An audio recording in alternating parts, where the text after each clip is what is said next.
Na-miss ko to. Eh, itong buhok pagkatapos. Kaya yung mga iba na lagi nilang sinasabi, sobrang gulo ng buhok mo, blah, blah, blah.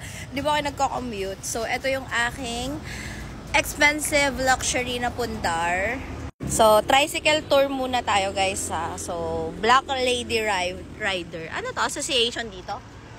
Tapos, ito na yung bagong sticker ng bawang. Medyo pangit na siya kasi hindi ganito yung sticker ng bawang dati, eh. Di ba dati ano to? Maganda. Tapos, UB Toda.